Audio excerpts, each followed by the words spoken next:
Assalamualaikum warahmatullahi wabarakatuh. Yang terhormat kepada Ibu Khalilatul Nuzula MPD selaku dosen pembimbing mata kuliah Bahasa Indonesia.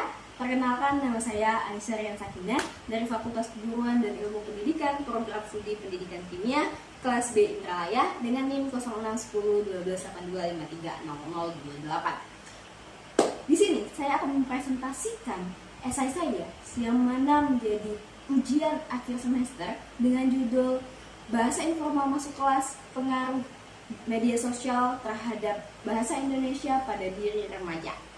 Kenapa saya memilih topik ini? Karena yang kita ketahui, semakin hari media sosial semakin meningkat. Penggunaan bahasa informal di media sosial semakin terus digunakan hingga terbawa ke ranah akademik. Seperti yang kita ketahui dan kita lihat, media sosial itu membuat batas antara bahasa formal dan bahasa informal itu semakin terkulur. Remaja yang terbiasa dengan menggunakan bahasa tidak baku itu terus-terusan digunakan hingga terbawa ke ranah akademik.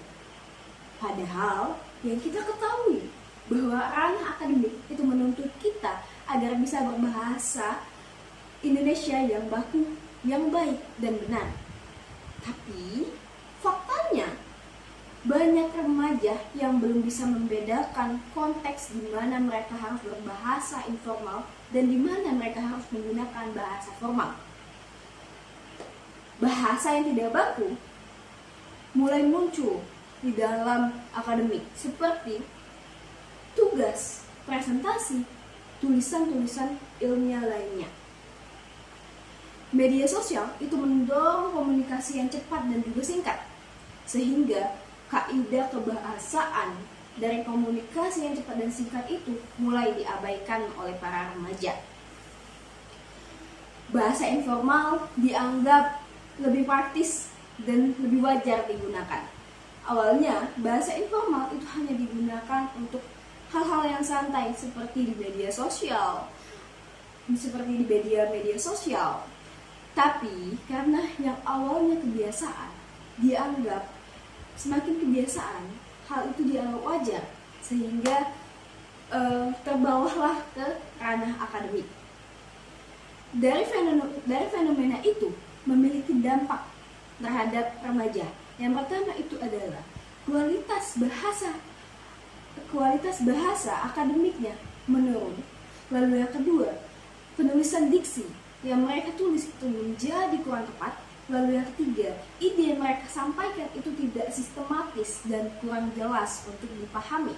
Lalu yang keempat, mereka menjadi sulit untuk berkomunikasi secara formal. Bukan hanya itu, dalam penggunaan bahasa informal ini juga memiliki efek atau dampak jangka panjang, yang mana itu mempengaruhi pola berpikir mereka dan juga menurunkan kepekaan berbahasa. Karena dampak-dampak tersebut, kita memerlukan solusi yang sistematis, terarah, terstruktur, dan jelas. Yang mana solusi tersebut adalah yang pertama, meningkatkan literasi digital. Dengan meningkatkan literasi digital, remaja bisa paham di mana konteks bahasa informal dan formal itu digunakan. Lalu yang kedua, itu adalah peran guru dan juga sekolah, yang mana membiasakan mereka dalam berbahasa formal pada saat di kelas.